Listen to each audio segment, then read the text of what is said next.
Welcome back to the channel, lads and ladies. I've been away for a while, just not playing a lot of War Thunder, but I jumped back into the game with this latest major update, which really didn't seem to add all that much interesting stuff to the game.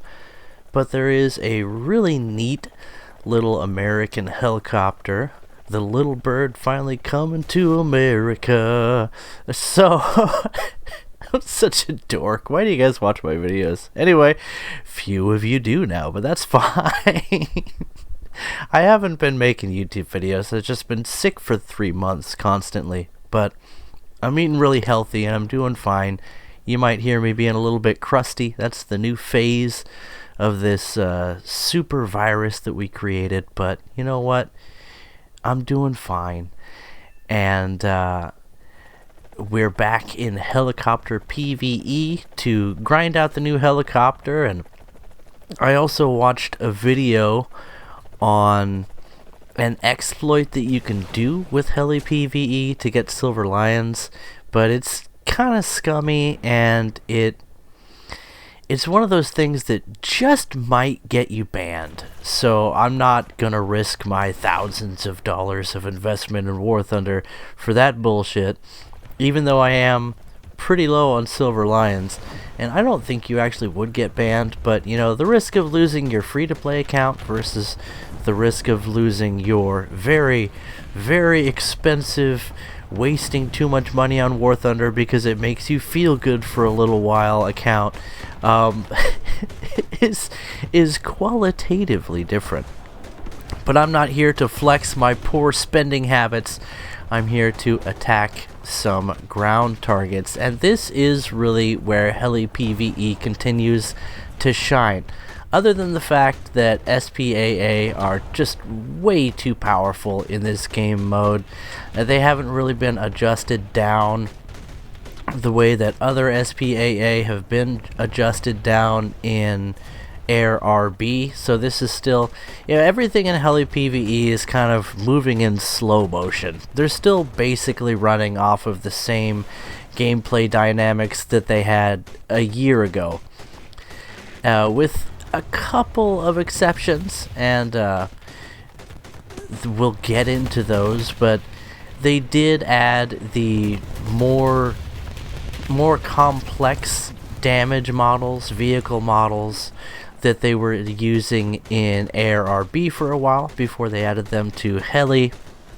And basically that just means you need to hit things more times, which, I mean, I think overall I dislike the change. I preferred the very simple targets.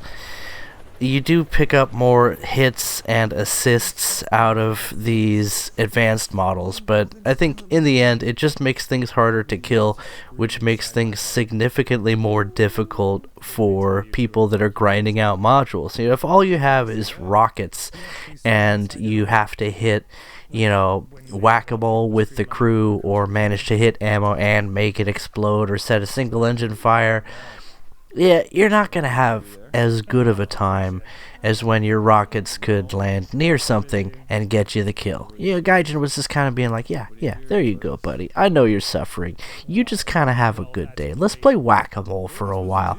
And really, I think that's what Heli PvE should be. I mean, I'm just one guy, it's just one opinion, and it seems like that's not really what Heli PvE is.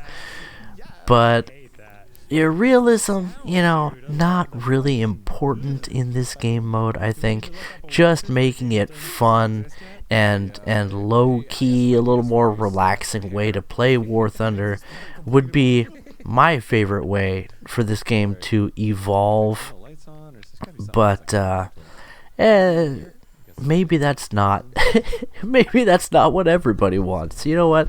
I think that's definitely not what everybody wants. Maybe other people want to have thrilling duels against high-tier SPAA firing guided missiles at you with the unerring wit of a computer AI. You know what? Maybe somebody wanted this.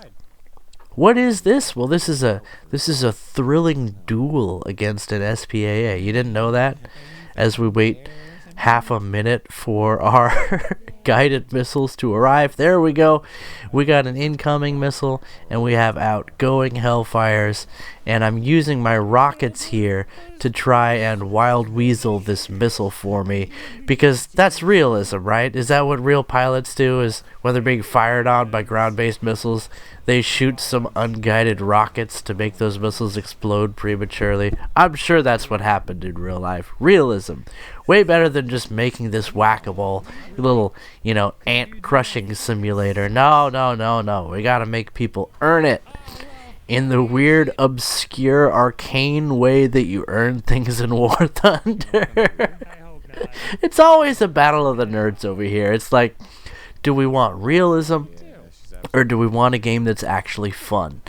And the answer is, doesn't matter what you want. Suffering is more profitable than fun. You give people just enough fun to where they think that they enjoy playing the game. And you know what? I do enjoy playing the game. I just think that there's some things, mostly the realistic things about Heli PvE, that I just really don't enjoy. Another thing, as always, is the lack of targets. Two things, and we get a little look at it here. One, Gaijin still sucks at getting moving targets to work properly in the big maps. Moving AI, look at this clusterfuck. They still drive through the air, they still drive through the ground, and when they're driving beneath the ground, you can't hit them with anything. So, because it takes around a minute for my missiles to get on target in these top tier Heli PvE matches, they'll just nope out underneath the ground and use the mole man defense. So that's one thing, Gaijin, why don't you just admit that you suck at having moving targets on these maps and not have moving targets on these maps? You can have them drive very slowly so that they keep up with the 300 ping that you somehow end up with on all these servers, or you could just kind of not have moving targets, and I think that might be for the best. And why does every convoy have 3 or 4 high-tier SPAA protecting it? Just give us these lightly armored convoys, these lightly protected convoys. Give us some trucks to kill. What happened to the trucks? Why can we not have 200 trucks driving slowly on these roads for us to blap? And it doesn't have to be the highest high risk, high reward target. Maybe have a few of these heavy convoys where you're popping tanks and going against these SPAA that can kill you with one hit, that have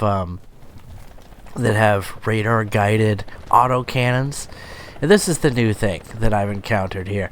This is the landing pad, and you literally have to land on this pad, which is an object, which is an enemy object, by the way.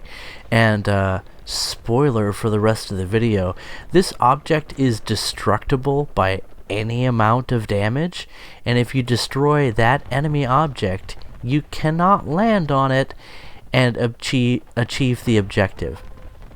I think I know why they made the helipad an object, so that it wouldn't be the janky ass terrain that makes up 30% of the maps, so that you can actually land on the thing and not die. But then somebody at Gaijin HQ was like, you know what? I want people to land on the pad and then die.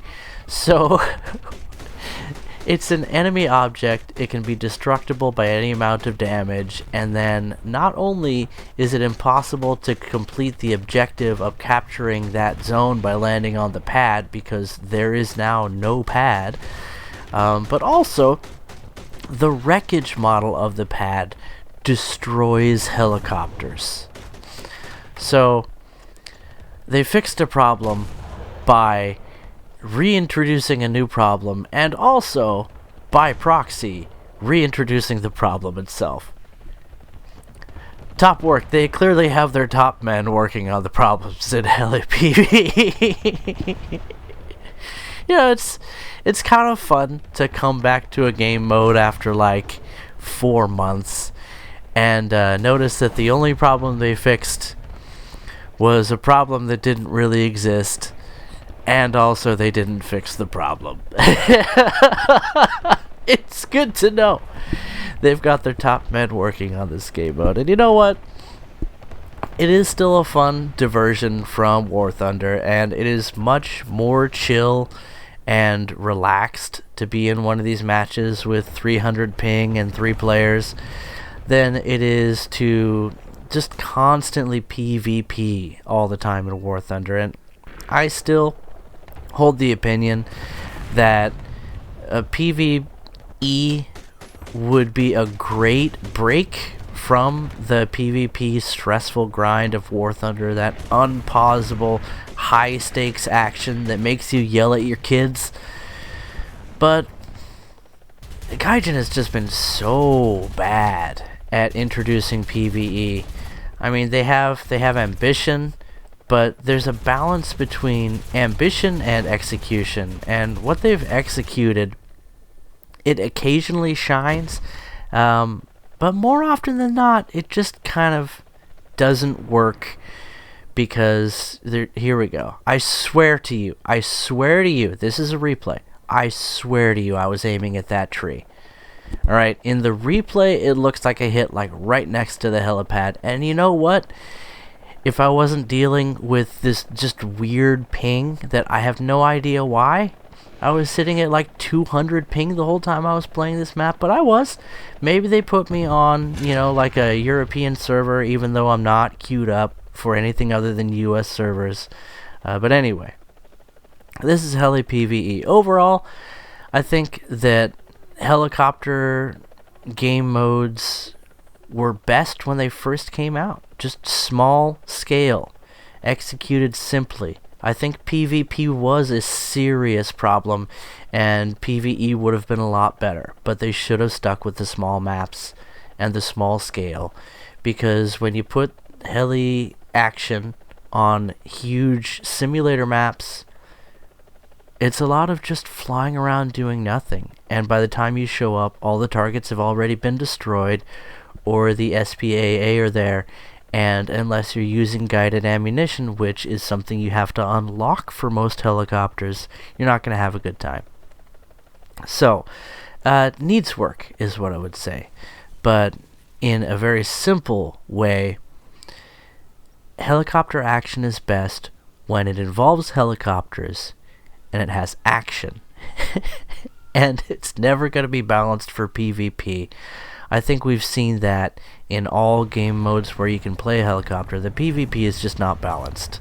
It's not easy to balance, and it's either unfair or unenjoyable. And the PvP could be great, and I think it will be one day, but right now it's too large of a scale, and it would be best if they just focused on executing a simple whack-a-mole style gameplay loop to PvP. Catch you guys in the next video. Bye-bye.